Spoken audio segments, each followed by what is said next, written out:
කනමයි ආයිනෝනේ මොකටද ඉතින් මාසේ සැලැස්ම කොහොමද රිවිෂන් වල සැලැස්ම කොහොමද වෙන්නේ කියලා පැහැදිලි කරන වීඩියෝ එක තමයි අද ඉදිරිපත් කරන්න ටිකක් ප්‍රමාදයක් සිද්ධ වුණා අත්‍තරම ගිය මාසේ මුල වගේ තමයි ගිය මාසේ අග වගේ තමයි මේක ඉදිරිපත් කරන්න තිබුණේ. ඉතින් අර 20 වැඩ ටිකත් එක්ක ඒක පොඩ්ඩක් පිටිපස්සට ආවා. ඉතින් ළමයි අපි රිවිෂන් එක පටන් ගත්ත දවස්වල ફોකස් කරේ කිටි ප්‍රශ්න වලට මතක ඇති.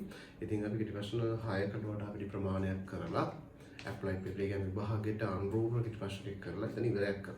ඊට පස්සේ තව කිටි ප්‍රශ්න ටික ඉතුරු වෙලා තියෙනවානේ. එතකොට ඒ කිටි ප්‍රශ්න ටික සම්පූර්ණ apply එකක් නෙමෙයි.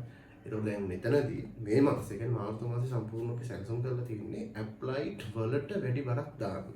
ඒ කියන්නේ applied paper එකේ අර ඉතුරුන කිටි ප්‍රශ්න ටික තියෙන්නේ. අන්න ඒ ටික නැවත වතාවක් ඒ ටික මතක් කරලා ඊළඟට ඉතුරුන කිටි ප්‍රශ්න ටිකට දාලා සිද්ධාන්ත ආවරණය කරලා පාස් පේපර්ස් ටිකත් එතන කරන්න ඕනේ. එතකොට ඒ වගේම තමයි ඒ කෙටි ප්‍රශ්න ටික මෙන්න මේ විදිහට තමයි ඩිසයින් වෙලා තියෙන්නේ. උදාහරණයක් විදිහට කියනවා තමයි දැන් මේ අද මාර්තු මාසයේ සැලසුම් කරලා තියෙන ඇප්ලයිඩ් පාඩම් ටික ගත්තොත් එකිනෙකට සම්බන්ධ වෙලා තමයි තියෙන්නේ. දැන් උදාහරණයක් විදිහට ගත්තොත් ළමයි අපි අර මේ වෙනමම ඉගෙන ගන්න පුළුවන් සෙෂන් එකක් විදිහට හැම පාඩමක්ම හැමෝටම තේරෙන විදිහට කියලා දෙනවා. දැන් පළවෙනි සතිය ගත්තොත් එහෙමයි දෘඩ වස්තුවක සම්පූර්ණතාවය කතා කරනවා. දෘඩ වස්තුව සම්පූර්ණතාවය ඉතින් ඔයගොල්ලෝ දන්නවා කෙටි ප්‍රශ්න අංක 7 දෘඩ වස්තුවක සම්පූර්ණතාවය කියලා ගානක් එනවා ළමයි ලකුණු 25ක් ගානක්. ඒ වගේම තමයි ඒකත් එක්ක 8 වෙනි ගානට එනවා 8 වෙනි ගානට එන්නේ ඝර්ෂණ. එතකොට මේ දෘඩ වස්තුව සම්පූර්ණතාවය කියන සිද්ධාන්ත පොඩ්ඩක් වෙනස් කරලා ඝර්ෂණයේදී පාවිච්චි කරන සිද්ධාන්තය පාවිච්චි කරලා අපිට මේ ගානක් දුර දාගන්න පුළුවන්. එතකොට ඇප්ලයිඩ් ප්‍රශ්නකට තන 25 25 එතන ලකුණු 50 වගේ සෙට් වෙනවා. ඒ වගේම තමයි දෘඩ වස්තුව සම්පූර්ණතාවයට පස්සේ ඒ සම්බන්ධ සිද්ධාන්ත භාවිතා කරලා ගණන පුළුවන් පාඩමක් තමයි බෝවංකනය කියලා කියන්නේ. ඒක දැන් බෝවංකනයේ වර්ධන කරන සමහර කට්ටිය වර්ධන කණින් ගන්නවා සමහර කට්ටිය බෝවංකනයේ කණින් ගන්නවා. මම කියන්නේ අපිට ලේසි මොකටද අපි ඉස්සෙල්ලාම කරගන්න. බෝවංකනය ගන්න පට්ට ලේසි ලකුණු 80ක් 90ක් අතර ප්‍රමාණයක් කරන සාමාන්‍ය 80 තමයි දෙන්නේ. වෙලා තියෙන ඉතින් 80ක් වගේ ලකුණු ප්‍රමාණයක් එනවා. ඒකට මහා ලොකු සිද්ධාන්ත ප්‍රමාණයක් දැනගන්න අවශ්‍ය නැහැ. මොකද කලින් සතිය පුතා දුරස්ත සම්ප්‍රදාය ඝර්ෂණ කියන කොටස කරනවානේ. ඒතකොට ඒක කරාට පස්සේ මේක සිද්ධාන්ත ඇත්තට මහා ලොකු දෙයක් නෙවෙයි. සමහර කට්ටිය ඉන්නවා මේ ගාන විතරක් පේපර් එකට හදලා ඉන්න. ඒ කියන්නේ ඇත්තටම අර පසුගිය පාඩම් වල එහෙම සිද්ධාන්ත පිළිබඳව දැනුමක් නැතුව උනත් මේ කරන්න පුළුවන් පට්ටම ලේසි ගානක් ලකුණු 80ක් අනිවාර්යෙන් අරන් දෙනවා.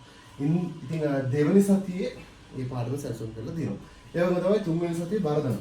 යම් තාක් ප්‍රමාණයකට මේකට වඩා අමාරුයි. හැබැයි අනිවාර්යෙන් වල දාලා දෙනවා. එන්න මේ සති 4 අතුරත ඒ කියන්නේ තුන්වෙනි සතියේදී තමයි බරදරු ගාන අපි ඩිසයින් කරලා තියෙන 15 වෙනි ගානේ B කොටසට තමයි ඒ කොටසට තමයි වැටෙන්නේ. ඉතින් එතන ළමයි සාමාන්‍ය ලකුණු 60ත් 74 ප්‍රමාණයක් තමයි යන්නේ. යම් තාක් දුරකට මේකට වඩා අමාරුයි. හැබැයි සංකල්පයෙන් ගත්තොත් ඒ වගේ එක සමාන්තර සංකල්ප ටිකක් තමයි අපිට ඉගෙන ගන්න තියෙන්නේ. ඉතින් අර පොඩි ගානක ඉඳන් දත්ත වෙනස් කර කර ළමයි 10ක් 15ක් අතර ඊට පස්සේ පාස් එක සොත් කරලා අපි යන්නේ. ඉතින් ඒ දවස් ඇතුළත කොහොම හරි මේ පාඩම ඉවර කරනවා. ඉතින් අනිවාර්යෙන් මෙන්න. ඒ වගේම තමයි මේ ටික ඉවර වුණාට පස්සේ අපි දෛශික වලට යනවා. දෛශික වල ළමයි ගත්තොත් කෙටි ප්‍රශ්න අංක 6 කියන්නේ දෛශික ගානට අදාළ එකක්. ඒ වගේම තමයි 14 වෙනි ගානේ ඒ කොටස. 14 වෙනි ගානේ කොටස දෙන්න ලකුණට 75ක් වගේ ප්‍රමාණයක් උපරිමයට යන්න පුළුවන්. සහ කෙටි ප්‍රශ්න ලකුණු 25ක් යන්නත් පුළුවන්. කෙටි ප්‍රශ්න ගොඩක් වෙලාවට තීත් ගුණිතය සම්බන්ධ කරලා තමයි බහුතරයක් අවස්ථාවල අහලා තියෙන්නේ. ලොකු ප්‍රශ්නේ නම් ඔය පිළිතුරු දැක්ක උන් වෙනස් වෙනවා. හරිද? යම් අවුරුදු වල ගොඩාක් අමාරු කරලා අහගෙන යම් අවුරුදු පට්ටම ලේසි කරලා අහගෙන ඉතින් අපිට අර විභාගෙදි කරන්න කළ යුතු සහ උත්සාහ කළ යුතු ගානක් විදිහට ආශික් ගාන හිතන්න පුළුවන්. එතකොට ළමයි දැන් මේ ලකුණු ප්‍රමාණය ගත්තොත් එහෙම ලකුණු 50යි පළවෙනි සතිය දෙවෙනි සතිය 80යි මෙතන 60යි ඊට පස්සේ මෙතනයි ලකුණු ප්‍රමාණය 100ක් වෙලා තියෙනවා. 140යි සම්පූර්ණම 240යි 290ක් වගේ ලකුණු ප්‍රමාණය. දැන් 290 ප්ලස් කියලා සමහර සිද්ධාන්තත් සමහර එළවෙනි සිද්ධාන්තත් මේක පාවිච්චි කරනවා. ආසන්න වශයෙන් ලකුණු 300ක ලකුණු ප්‍රමාණයක් මේ මාසය ඇතුළත ඔයගොල්ලන්ට අරන් දෙන්න සැලසුම් කරලා තියෙනවා. ඉතින් අපේ රිවිෂන් එකට මුල ඉඳන් සම්බන්ධ වන කට්ටිය මේ වෙනකොට සාර්ථක වැඩ කරගෙන යනවා ළමයි.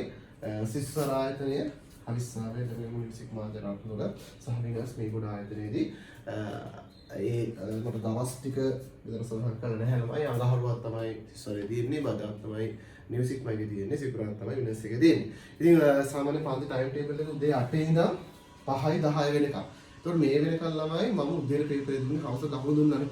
දැන් 28 පන්තිත් එක්ක පොඩ්ඩක් කාර්යබහුලත්ව නිසා හවුසර් පේපරේ දාලා තියෙනවා. ඒතකොට මේ දවස් ඇතුළත ලකුණු හම්බෙන්නේ නැහැ. නමුත් රැට ඔයාලට පේපරේ ලිව්වට පස්සේ අනිවාර්යෙන් ලකුණු දාන්න පුළුවන්. මොකද ඒක එදාටම එදාම දවස් අවසානයේ දෙන්න බෑ. නමුත් දවසක් වගේ ඇතුළත අපිට ලකුණු ප්‍රමාණය හරියටම බලලා ඔයගොල්ලන්ට ඉදිරිපත් කිරීමේ හැකියාව තියෙනවා. ඒ වගේ තමයි පේපර් ක්ලාස් එක කියන්නේ පටන් ගන්නෙ 2:05:10. ඒකෝට පැය 3 විනාඩි 10ක ප්‍රමාණයක් තමයි ඔයගොල්ලන්ට පේපර් එක ලියන්න ෆිසිකලි පන්තියේ කට්ටියට. ඒ වගේ තමයි සිද්ධාන්ත ගත්තොත් ළමයි උදේ 8 ඉඳන් 1:00 වෙනකම් 1:40 වෙනකම් සිද්ධාන්ත සම්පූර්ණ සාකච්ඡා කරනවා. එතකොට ඒ දවස් ඇතුළත සැලසුම් කරලා තියෙන පාඩම අපි 90%ක් සම්පූර්ණ කරගන්න බැරි වෙන්න පුළුවන් නේ.